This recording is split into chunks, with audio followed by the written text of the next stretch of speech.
नमस्कार। स्वागत है आपका अपने YouTube channel all education point पे। और मेरा नाम है अजय।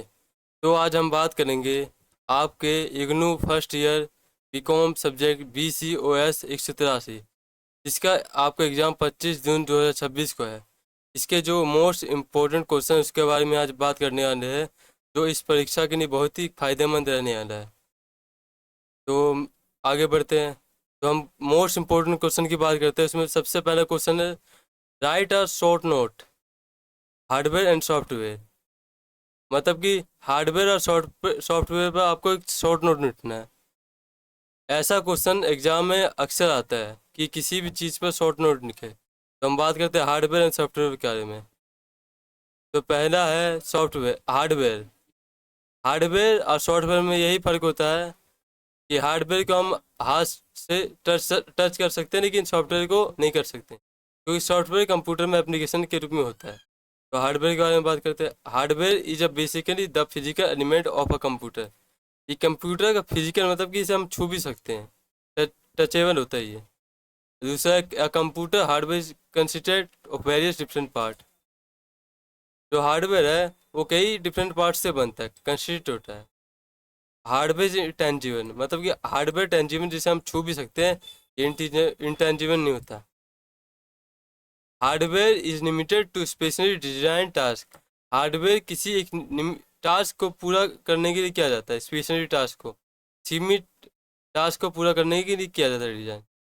और फिजिकल नेचर मतलब कि there are actual rigid physical parts like circuit boards, chips. ये जो हार्डवेयर के ही एग्जांपल है, सर्किट बोर्ड्स, चिप्स, वायर्स। ये हार्डवेयर से हम छू भी सकते हैं, टच कर सकते हैं। Dependence hardware is completely dependent on software to give it instruction and make it useful it, just as software. जो हार्डवेयर होता है वो सॉफ्टवेयर पर डिपेंड होता है, क्योंकि जब सॉफ्टवेयर कमांड देगा तभी हार्डवेयर चलता है। इनपुट डिवाइस मतलब एक component use to enter data into the system. जो कंप्यूटर में हार्डवेयर होते हैं वो होते हैं कीबोर्ड। कीबोर्ड से हम टाइप कर सकते हैं, टच कर सकते हैं, टेंजिबल होता है कीबोर्ड। और यार सॉफ्टवेयर की बात करते हैं हम। सॉफ्टवेयर क्या होता है? Software is now as program और apps comparison of on the instruction that if direct the hardware in performing task. मतलब ये है कि सॉफ्टवेयर है जो वो हार्डवेयर को डायरेक्ट टास्क देता है। और सॉफ्टवेयर के कितने पार्ट होते हैं? दो होते हैं। सॉफ्टवेयर दो पार्टों में विभाजित है। Human divide two part. पहला पार्ट है सिस्टम सॉफ्टवेयर। जो सॉफ्टवेयर सिस्टम में होता है, जिसे चलाने के लिए, कंप्यूटर चलाने के लिए हमें चाहिए होता है। जैसे system software is designed for controlling and working with computer hardware. जैसे कि ड्राइवर हो गया, ये सब होता है। It consist of operating system. इसे चलाने के लिए जो सिस्टम हार्डवेयर होता है वो device, driver, diagnostic tools and it almost always pre installed in computer and smartphone. System को चलाने के लिए जो हार्डवेयर की जरूरत होती है उसी को कहते हैं सिस्टम हार्डवेयर। और दूसरा hardware application hardware. Application software is capable of dealing with user inputs and helping them to complete task. ये एप्लीकेशन सॉफ्टवेयर होता है कंप्यूटर के अंदर होता है, जो टास्क को पूरा करने के लिए। ये इंटेंजिबल होते हैं ये सॉफ्टवेयर, इसे भी हम छू नहीं सकते। ये भी इंटेंजिबल होते हैं। डिवाइस, ड्राइवर इंस्टॉल्ड होता है पहले से कंप्यूटर में। कंप्यूटर चलाने के लिए सिस्टम सॉफ्टवेयर पहले से इसमें इंस्टॉल किए जाते हैं। और एप्लीकेशन में sending, email, web browsing, accounting software. ये सॉफ्टवेयर एप्लीकेशन को चलाने के लिए ज़्यादातर यूज होते हैं, जो कि कंप्यूटर के अंदर रहते हैं। और दूसरे क्वेश्चन के बारे में बात करते हैं। दूसरा, describe advantage and disadvantage of computer.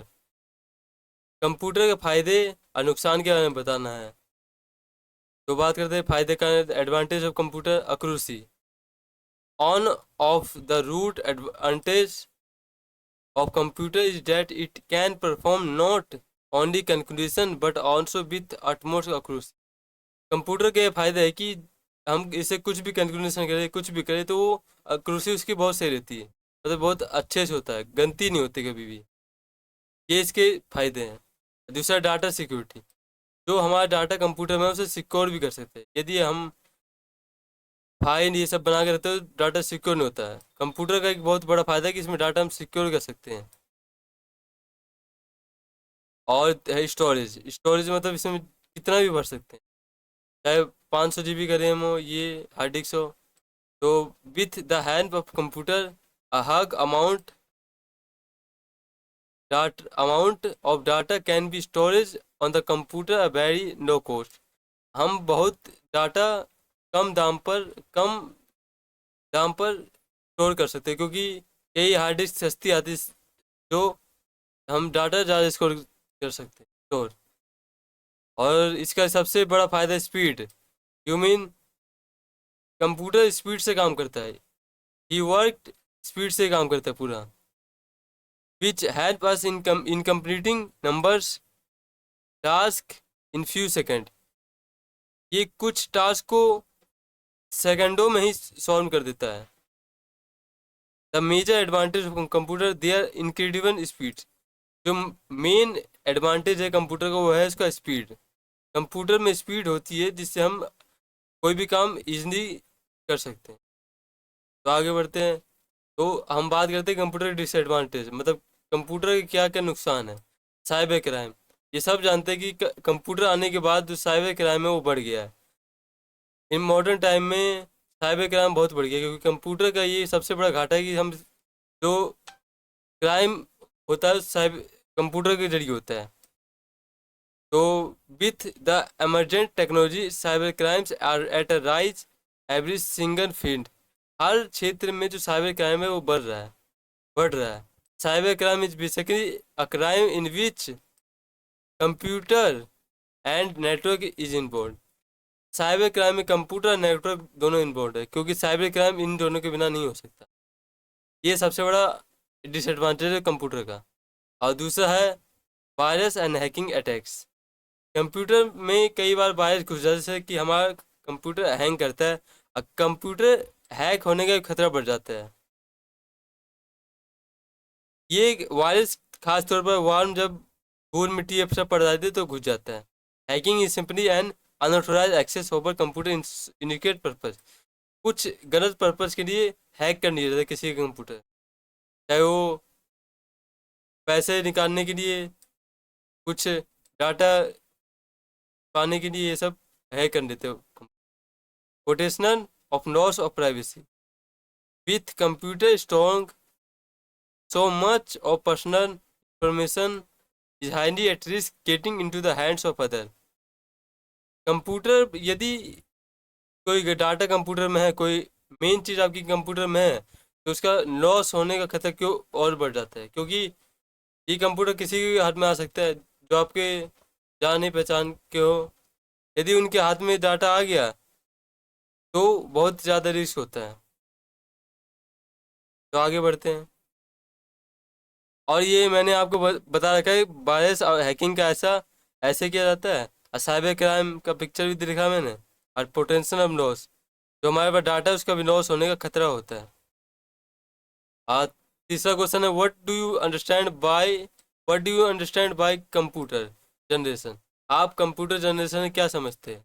और वेरीफाई, डिस्कस फोर्थ, फाइव और सिक्स जनरेट कंप्यूटर। इसका मतलब है कि आप कंप्यूटर के जनरेशन के बारे में क्या समझते हैं, और इसके जो जनरेशन है फोर्थ, फाइव, सिक्स, उसके बारे में बताइए। ये बहुत ही इंपॉर्टेंट क्वेश्चन है, कई बार ये रिपीट हो चुका है। ये एग्जाम का मेन क्वेश्चन है, जनरेशन के बारे में हमेशा एग्जाम में आता है। तो बात करते हैं कंप्यूटर जनरेशन से आप क्या समझते हैं। I understand that computer generation is symbol of computer development. मैंने यहाँ पे इसलिए लिखा है क्योंकि मैं कंप्यूटर जनरेशन से ये समझता हूँ। आप अपने भी थॉट लिख सकते हैं, अलग अलग होते हैं सबसे। तो कंप्यूटर जनरेशन का मतलब होता है कि कंप्यूटर का विकास ही, डेवलपमेंट ही कंप्यूटर जनरेशन है। और बात करते हैं फोर्थ जनरेशन ऑफ कंप्यूटर की। जनरेशन ऑफ कंप्यूटर का मतलब होता है कि हर जनरेशन में कंप्यूटर का डेवलपमेंट होना, चेंजेस आना। तो इसकी बात करते हैं, पीरियड इसका कब से कब तक था। 1971 से 1971 से लेकर ये 1990 तक चला था। और इसके फादर ऑफ कंप्यूटर थे Marcian Ted Hoff Federico Faggin स्टेबे ओजिंग। ये इसके फादर कंप्यूटर थे। और इसकी लैंग्वेज थी स्ट्रक्चर्ड क्वेरी लैंग्वेज। कंप्यूटर के अंदर अलग लैंग्वेज रहती है, लेकिन कंप्यूटर प्रोसेस करके हमें हमारी लैंग्वेज में आंसर देता है। This computer is based on micro processor processor. ये कंप्यूटर माइक्रो प्रोसेसर पर डिपेंड है, क्योंकि माइक्रो प्रोसेसर एक छोटा सा वो होता है, जिसके कारण इसकी साइज है वो रेड्यूस हो गया। पहले इससे भी ना कंप्यूटर क्रिएट होता था, बनता था। इस generation computer is link to network. ये पहला ऐसा कंप्यूटर इसे नेटवर्क से लिंक किया गया। इससे पहले वाले कंप्यूटर को नेटवर्क से लिंक नहीं किया गया, क्योंकि नेटवर्क की खोज ही इसी समय हुई, इससे कि इस समय इस जनरेशन कंप्यूटर को नेटवर्क से लिंक किया गया। और फिफ्थ जनरेशन कंप्यूटर की बात करें तो इसका जो पीरियड था वो था अपना 2010 से 2020 तक का। 2010 से 2020 तक का इसका टाइम पीरियड था। और पीछे हमने बात की थी फोर्थ जनरेशन ऑफ कंप्यूटर के बारे में, तो इसका जो पीरियड था 1970 के बाद से 2000 के बीच तक था। नहीं, 1970 के बाद 2010 तक इसका पीरियड था। तो हम फिफ्थ जनरेशन कंप्यूटर में बात कर रहे हैं। ये जनरेशन 2020 तक चला। इसकी लैंग्वेज थी language of this computer natural language थी। और application of artificial intelligence knowledge based system, AI based system इस समय कंप्यूटर में था। और robots based on the concept of fifth generation computer. जो इस जनरेशन कंप्यूटर रोबोट बेस्ड हैं। Computer size is very small, क्योंकि इसमें कई चिप्स लगी है छोटी सी, जिससे इस कंप्यूटर साइज स्मॉल हो गया।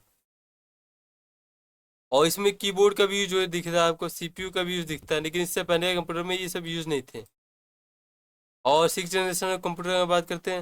इसका जो पीरियड था ये पीरियड 2020 के बाद तक चल रहा है, अभी तक चल रहा है, मतलब कि अभी 2026 चल रहा है, अभी तक चल रहा है। और इसका जो कंप्यूटर बेस्ड है वो इस टेक्नोलॉजी पर है, नैनो टेक्नोलॉजी पर ही बेस्ड है।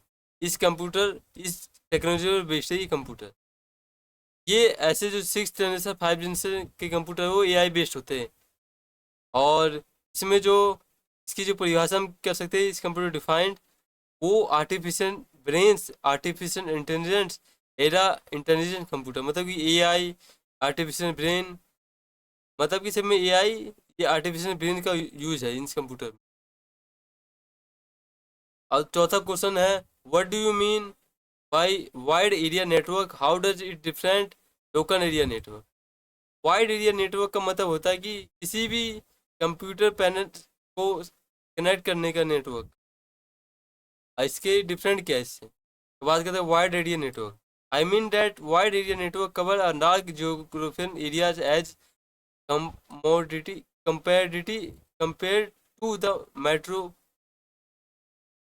मतलब कि जो वाइड एरिया नेटवर्क है एक बड़े भूगोल जियोग्राफी के एरिया को ये कवर करता है।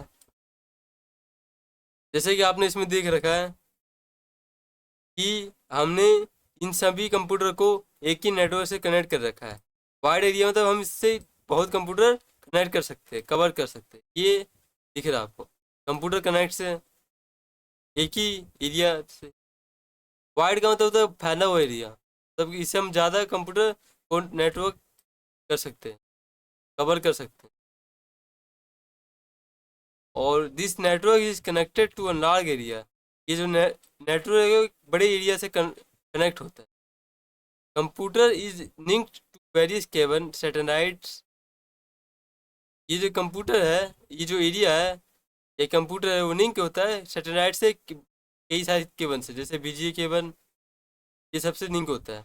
Basically comprise several small network of LAN and PAN. कुछ ऐसे है कुछ स्मॉल नेटवर्क है लैन में और मैन में। मतलब कि ये छोटे नेटवर्क के लिए यूज़ करते हैं, छोटे एरिया के लिए यूज़ करते हैं नैन, और मैन भी छोटे एरिया के लिए यूज़ किया जाता है। और एग्जाम्पल है वाइड एरिया का पब्लिक वन, मतलब कि पब्लिक जगह पे ये नेटवर्क होता है। और लोकल एरिया नेटवर्क बिल्कुल इसको सीधा उल्टा है। क्वेश्चन था कि जो वाइड एरिया नेटवर्क है वो इससे, ये उससे कैसे डिफरेंट है। तो वाइड एरिया नेटवर्क में आपने देखा कि वो बड़े एरिया के लिए होता है, ये छोटे एरिया के लिए होता है। और वो पब्लिक यूज़ के लिए होता है, ये प्राइवेट यूज़ के लिए होता जाता है। This network is connected to small area, ये जो नेटवर्क है स्मॉल एरिया को कनेक्ट करता है, ना कि लार्ज एरिया को। Computer is linked one cable, ये कंप्यूटर जो केवल एक ही केबल से लिंक होता है। वाइड एरिया में क्या था कि बहुत सारे केबल से वो लिंक होता था, वाईफाई से लिंक होता था, लेकिन ये एक ही केबल से लिंक होता है, सैटेलाइट से लिंक होता है। और ओनली 3 और 4 computer should be connected to this network, इस नेटवर्क से केवल हम 3 से 4 कंप्यूटर कनेक्ट कर सकते थे। लेकिन वाइड में क्या था कि हम 10-15 भी कंप्यूटर कनेक्ट कर सकते थे एक ही नेटवर्क से। और इसके एग्जांपल जैसे प्रिंटर, डाटा स्टोरर, फाइल सेवरर, ये इसके एग्जांपल है। प्रिंटर को हम कनेक्ट कर सकते हैं, डाटा स्टोरेज को भी कनेक्ट कर सकते हैं, क्योंकि ये लोकल एरिया मतलब कि छोटे दूरी के लिए होता है। और इंटरनेट कनेक्टिविटी वायरलेस, जो इसमें इंटरनेट की कनेक्टिविटी है वो वायरलेस होती है, इंटरनेट वायरलेस कनेक्ट होता है। और इसमें है 5वां क्वेश्चन हमारा, discuss the role of computer in bringing medical revolution, also compare micro computer, mini computer, main frame computer और सुपर कंप्यूटर। बोला डिस्कस द रोल कंप्यूटर का जो मेडिकल रिवोल्यूशन में, मेडिकल में क्या क्या इसका रोल था, तो उसको आप डिस्कस करिए, बताइए। और मैक्रो कंप्यूटर, मिनी कंप्यूटर, इसके बारे में लिखिए। ये आपको यदि पॉइंट में लिखिए तो आपको नंबर मिलता है दोनों के एग्जाम में। तो हम आगे बढ़ते हैं। तो हम बात करते हैं सबसे पहला question, topic role of computer in bringing medical, medical में इसका क्या रोल था कंप्यूटर रिवोल्यूशन के बारे में बात करते हैं। प्रिसीजन एंड रोबोटिक सर्जरी, क्योंकि जब कंप्यूटर आया तभी रोबोटिक सर्जरी हो पाई, लेकिन इससे पहले रोबोटिक सर्जरी नहीं हो पाती क्योंकि कंप्यूटर नहीं थे। कंप्यूटर आने से टेक्नोलॉजी बढ़ी, जिससे कि डॉक्टर को आसानी हुई रोबो सर्जरी करने में। पहले तो फिजिकल रूप से करते थे, कंप्यूटर नहीं थे तो। और इलेक्ट्रॉनिक हेल्थ रिकॉर्ड्स, आज के ज़माने में इलेक्ट्रॉनिक रूप से रिकॉर्ड रखा जाता है, इलेक्ट्रॉनिक रूप से पेशेंट को चेक किया जाता है कि वो ठीक है कि नहीं, पहले ऐसा नहीं था। और तीसरा advance diagnostic and imaging, diagnostic करने के लिए किसी भी व्यक्ति का, इसकी हड्डियों का, ये सब करने के लिए। और सुपर कंप्यूटर का हम बात करें, ये इसका रोल था पूरा, कि कंप्यूटर ने क्या मेडिकल सेक्टर में रोल निभाया, क्या रोल था उनका। तो हम सुपर कंप्यूटर की बात करते हैं। ये computer, a computer is computer with high level performance, they are most powerful and very expensive. ये जो कंप्यूटर था वो बहुत ही पावरफुल और खर्चेदार था, क्योंकि कंप्यूटर चलाने में खर्चा बिजली बिल ज़्यादा आता था। इसका एग्जाम्पल पैरेलल मशीन्स, जागुर रोड में, ये कंप्यूटर का एग्जाम्पल है। ये कंप्यूटर बहुत ही एक्सपेंसिव था। और माइक्रो कंप्यूटर की बात करें तो micro computer are the smallest computer, ये छोटा कंप्यूटर था। System they are mostly single use purpose, ये केवल सिंगल यूज के लिए, कम मुख्य उद्देश्य है सिंगल यूज। ये आमतौर पर हमारे जो मोबाइल है, 5G 4G मोबाइल है, वही ये कंप्यूटर है, क्योंकि ये कंप्यूटर एक हाथ में आ जाता है। तो इसका एग्जांपल स्मार्टफोन, टैबलेट, ये सबसे छोटे कंप्यूटर है, क्योंकि इसमें इनमें इन कंप्यूटर में भी सब होता है। अब मिनी कंप्यूटर मतलब कि माइक्रो से थोड़ा ऊपर, mini computer are larger in size, are suitable small business for an department, ये छोटे से बिजनेस चलाने के लिए इसका यूज किया जाता है। To be use as server, जैसे लैपटॉप हो गया, मेमोरी हो गया, मेमोरी लैपटॉप ये हो गया। क्योंकि ये कंप्यूटर, लार्ज कंप्यूटर में आपने देखा था कि बड़ा कंप्यूटर था, लेकिन ये लैपटॉप जिसे हम कहीं भी ले जा सकते हैं। Main frame computer are popular now as big iron, they are very big in size and very expensive. ये जो कंप्यूटर होता है बहुत ही एक्सपेंसिव है, बहुत ही इसका साइज बड़ा है। इसके एग्जांपल है e commerce portal, insurance company. ये जो भी कंपनी है उनके पास ही कंप्यूटर होता है, क्योंकि इन्हें जो अपना कंपनी में मेंटेन करना पड़ता है। रेलवे हो गया, ई कॉमर्स पोर्टल हो गया। तो यदि आपको हमारा वीडियो अच्छा लगा तो लाइक करें और सब्सक्राइब करें, कमेंट करें। क्योंकि मैंने वीडियो इसलिए बनाई थी क्योंकि आपका एग्ज़ाम 25 जून 2026 को ऑर्गेनाइज्ड है इग्नू द्वारा। तो आज के लिए इतना ही। जय हिंद, जय भारत।